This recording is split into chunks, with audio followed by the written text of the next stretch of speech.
ठीक है, फिर हम लोग आज का टॉपिक स्टार्ट करते हैं।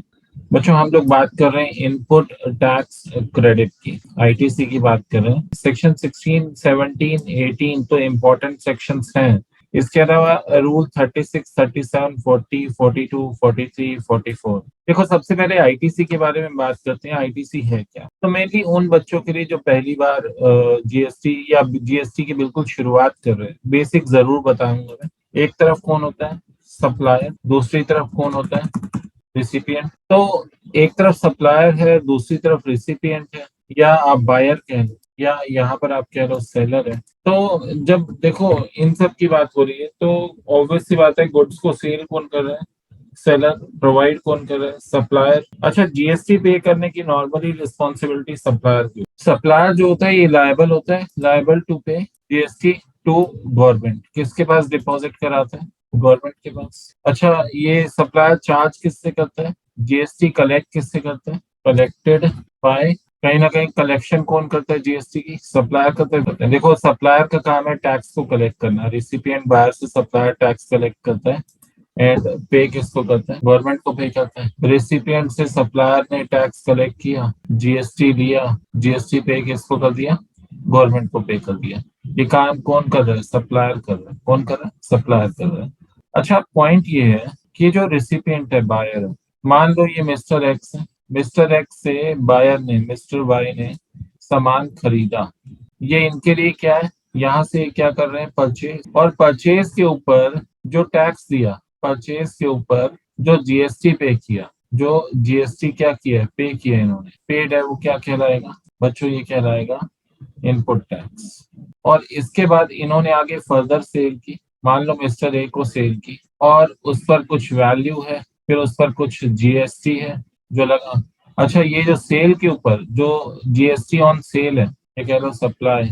तो जो जीएसटी सेल के ऊपर है, that is known as output tax. सारी कहानी यहाँ किसके आसपास घूम रही है? Mister Y. मिस्टर वाई एक तरफ परचेज कर रहे हैं, परचेज के ऊपर ये जीएसटी पे कर रहे हैं। तो मिस्टर वाई ने परचेज के ऊपर जो जीएसटी पे किया वो क्या कहलाएगा? Input tax. और मिस्टर वाई आगे सेल भी कर रहे हैं, और सेल के ऊपर ये जो जीएसटी कलेक्ट कर रहे हैं वो कहलाएगा आउटपुट टैक्स। बच्चों, और टैक्स लायबिलिटी मिस्टर वाई की जीएसटी लायबिलिटी कितनी होगी? मिस्टर वाई के लिए जीएसटी लायबिलिटी, तो मिस्टर वाई के लिए जीएसटी लायबिलिटी क्या होगी? कैसे लिखेंगे बच्चों? यस, सबसे पहले क्या आएगा? कह रहे हैं आउटपुट टैक्स। इससे क्या माइनस करेंगे? Input tax. अच्छा, ये टैक्स, आउटपुट टैक्स क्या होता है? सेल्स सेल में सिर्फ एग्जाम्पल की फॉर्म में लिख रहा हूँ, सिर्फ सेल ऑफ गुड्स नहीं है।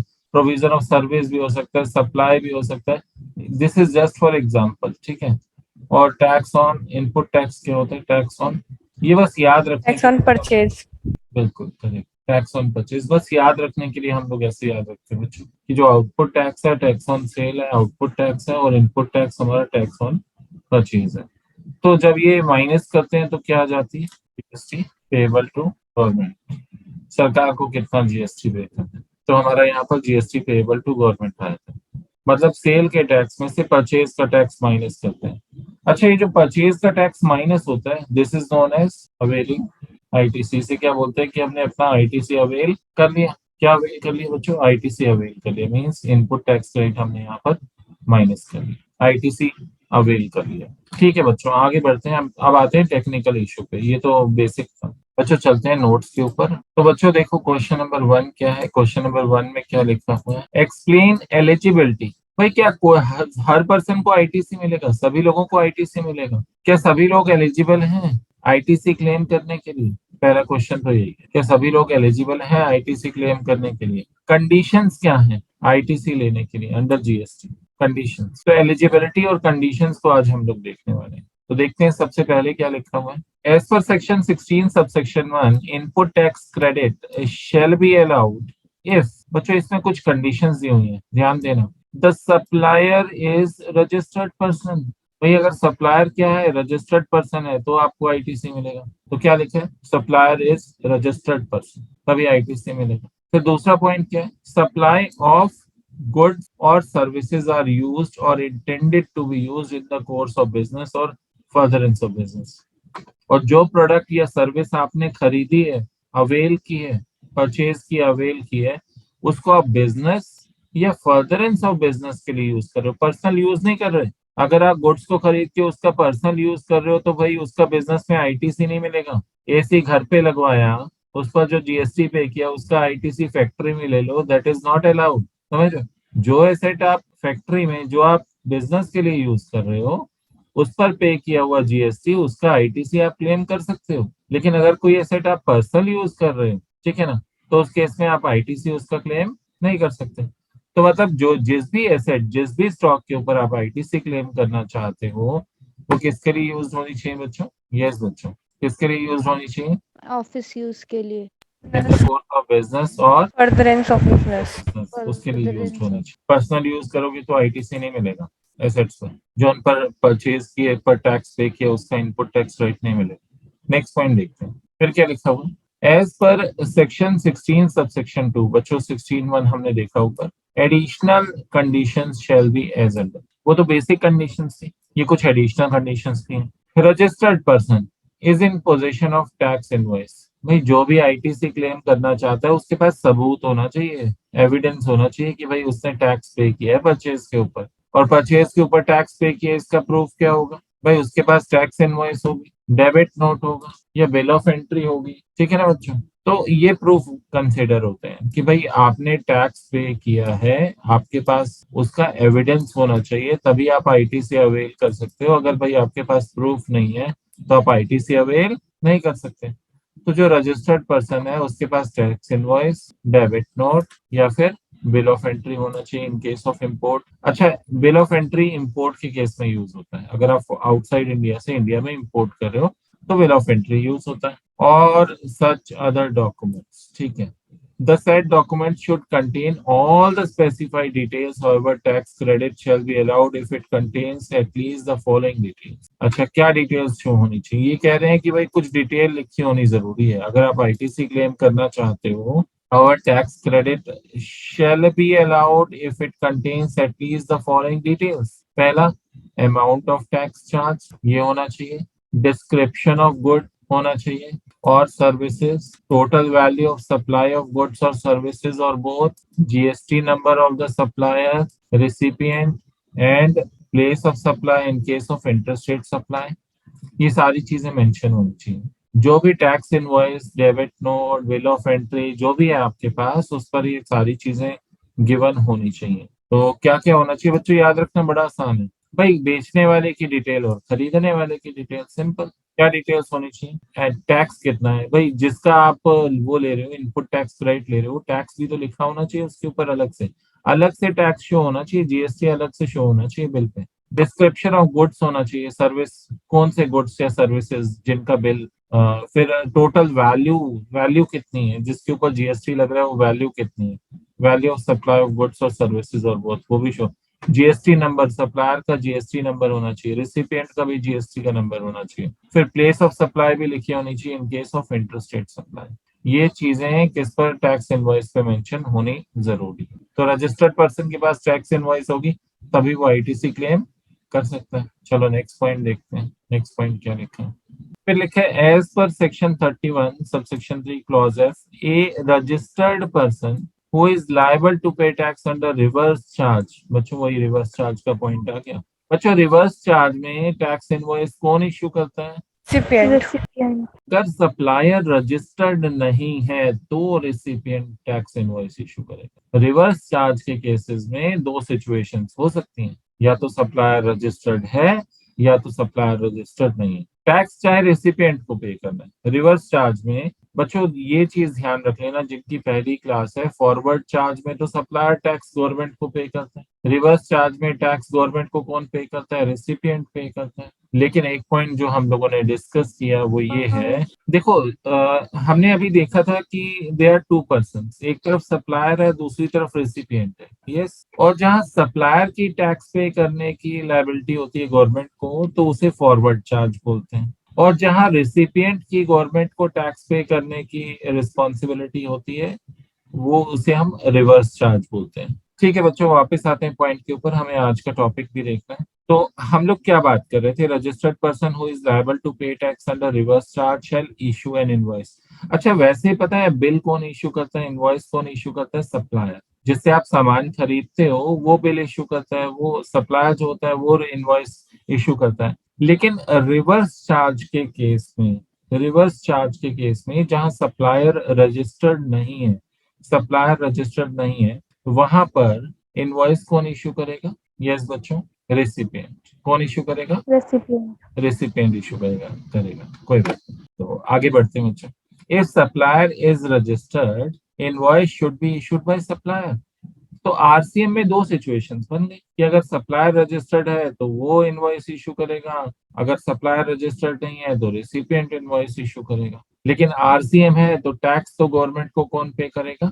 रेसिपिएंट ही पे करेगा। फिर लिखा है the details of the invoice debit note referred to in clause A has been furnished by the supplier in the statement of outward supplies, and such details have been communicated to the recipient of such invoice or debit note in the manner specified under section 37। ये कह रहे हैं जो details है invoice की, debit note की, वो आपको फर्निश करनी होगी, वो आपको शो करनी होगी in the statement of outward supplies. भाई आप जो अपनी रिटर्न भी फाइल कर रहे हो, जो रजिस्टर्ड पर्सन है, ठीक है, जब वो रिटर्न फाइल करता है तो उसे अपनी डिटेल्स प्रोवाइड करनी होती है। कहाँ पर? जो रिटर्न फाइल करेगा उसमें डिटेल्स भरेगा कि उसने कितनी सप्लाई की, कितनी वैल्यू की, कितना जीएसटी, वो सब डिटेल्स उसे कम्युनिकेट करनी होगी, ठीक है।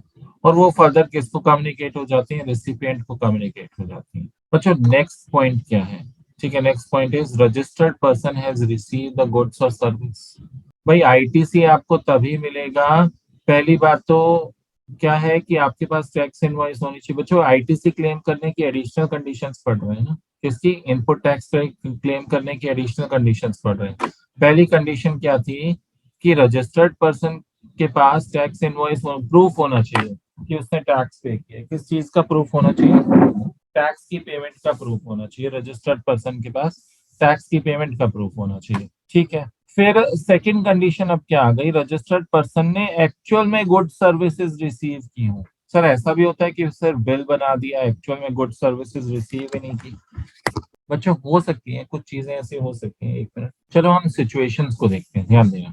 Registered person has receive the goods oblique services. तो रजिस्टर्ड पर्सन ने गुड्स और सर्विसेज रिसीव की हो। बच्चों कई बार होता है कि वो डायरेक्टली खुद रिसीव नहीं करता, हो सकता है उसके बिहाफ पे उसके एजेंट ने रिसीव की है, या उसने कहा किसी और पर्सन को सप्लाई कर दो, ऐसा भी तो हो सकता है। किसी दूसरे पर्सन को सप्लाई करने के लिए बोल दिया। डन बच्चों। तो where the goods are delivered by the supplier to recipient, पहले ऊपर पढ़ लेते हैं। For the purpose of this clause it shall be deemed that the registered person has received the goods or as the case may be services। मान लिया जाएगा कि उसे गुड्स या सर्विसेज रिसीव हुई हैं where the goods are delivered by the supplier to a recipient or any other person on the direction of the registered person। भाई registered person कह रहा है कि मेरी जगह ना इस पर्सन को दे देना, गुड्स दे देना, इस पर्सन को सर्विसेज दे देना। तो एक तरह से रजिस्टर्ड पर्सन के बिहाफ पे कोई रिसीव कर रहा है ना, ठीक है। हो सकता है वो उसका एजेंट हो सकता है उसका एम्प्लॉय हो, रजिस्टर्ड पर्सन का, वो खुद नहीं जा रहा, अपने एम्प्लॉय को, अपने एजेंट को भेज दिया गुड्स रिसीव करने के लिए या सर्विसेज अवेल करने के लिए। Where the goods are delivered by the supplier to a recipient or any other person on the direction of the registered person, whether acting as an agent or otherwise, before or during movement of goods। अच्छा, goods की delivery कब हुई है? Before और during movement of goods, either by way of transfer of documents of title to goods or otherwise। भाई goods की delivery देने के भी बहुत तरीके हैं। आप तो कहोगे सर पेन, मान लो पेन देना है किसी को, पेन पकड़ाएंगे तभी तो डिलीवर होगा उसके हैंड्स में, जब वो है पेन पकड़ लेगा, जब दे दोगे आप वही तभी डिलीवर होगा। नहीं बच्चों, सिर्फ ये तरीका नहीं होता। आप लॉ में ना गुड्स की डिलीवरी के बहुत सारे तरीके पढ़ते हो, कॉन्ट्रैक्ट में शायद कुछ बच्चों ने पढ़ा भी होगा, ठीक है। अगर जिस पर्सन को देने जा रहे हो उसने नहीं रिसीव किया, उसके एजेंट ने भी रिसीव कर लिया, तो भी डिलीवर्ड उसे ही माना जाएगा, मेन पर्सन को, है ना। दूसरा ये हो सकता है कि आपने अगर ऑनरशिप के डॉक्यूमेंट्स उसे दे दिए तो भी वो प्रॉपरली डिलीवर्ड माना जाएगा। कई बार क्या होता है हम ट्रांसपोर्टेशन के थ्रू गुड्स भेजते हैं, भाई ट्रांसपोर्टेशन की कोई ना कोई रिसिप्ट होती है, ठीक है। अच्छा, वो डॉक्यूमेंट ऑफ टाइटल होता है, जिसके पास वो होगी उसे गुड्स डिलीवर होंगे। अगर वो बायर को मिल गई, रेसिपिएंट को मिल गई, तो इट मींस ऑनरशिप उसे ट्रांसफर हो गई, इट मींस गुड्स उसे डिलीवर हो गए। तो एक्चुअल डिलीवरी बाद में हो गई। इसे सिंबॉलिक डिलीवरी बोल देते हैं। क्या बोल देते हैं? सिंबॉलिक डिलीवरी बोल देते हैं, ठीक है ना। आप लोगों ने कई तरह की डिलीवरी उसमें पढ़ी होंगी ना, कॉन्ट्रैक्ट में। कौन सी होती है? सिंबॉलिक डिलीवरी भी होती है, एक्चुअल डिलीवरी भी होती है, और कौन सी होती है? थर्ड एक और थी। तो ठीक है, आगे बढ़ते हैं। बस गुड्स डिलीवर होने चाहिए। किसको? खरीदने वाले को, रजिस्टर्ड पर्सन को गुड्स या सर्विस डिलीवर होनी चाहिए। डिलीवर होनी जरूरी है। वो खुद रिसीव नहीं कर रहा तो उसके बिहाफ पे कोई और रिसीव कर ले, ठीक है ना? या उसको डॉक्यूमेंट ऑफ टाइटल, ऑनरशिप के डॉक्यूमेंट्स दे रही है, तो भी वो डिलीवरी मानी जाएगी। Where the services are provided by the supplier to any person on the direction of and on account of such registered person. या तो सर्विसेज रजिस्टर्ड पर्सन खुद ले रहा है या अपने अपने बिहाफ पे किसी और को अवेल करवा रहा है, तो भी उसे डिलीवर्ड मानी जाएगी। The tax charge in respect of such supply has been actually paid to the government. बच्चों नेक्स्ट कंडीशन आ गई। अच्छा, ये एडिशनल कंडीशन है। पहली कंडीशन क्या थी? सर रजिस्टर्ड पर्सन के पास प्रूफ होना चाहिए। क्या प्रूफ होना चाहिए? यस बच्चों, क्या प्रूफ होना चाहिए रजिस्टर्ड पर्सन के पास? Tax invoice, debit note, bill of entry. बिल्कुल, ये होना चाहिए। दूसरी कंडीशन क्या है? रजिस्टर्ड पर्सन को एक्चुअल में क्या रिसीव होनी चाहिए? गुड्स सर्विसेज रिसीव होनी चाहिए, या फिर डीम टू बी रिसीव होनी चाहिए। जहां उसके बिहाफ पे कोई और ले रहा है तो उसे डीम टू बी रिसीव माना जाएगा। थर्ड कंडीशन क्या है? The tax charge in respect of such supply has been actually paid to the government. जो टैक्स था, बनता था, वो गवर्नमेंट की पॉकेट में गया है, तभी तो आईटीसी मिलेगा। अगर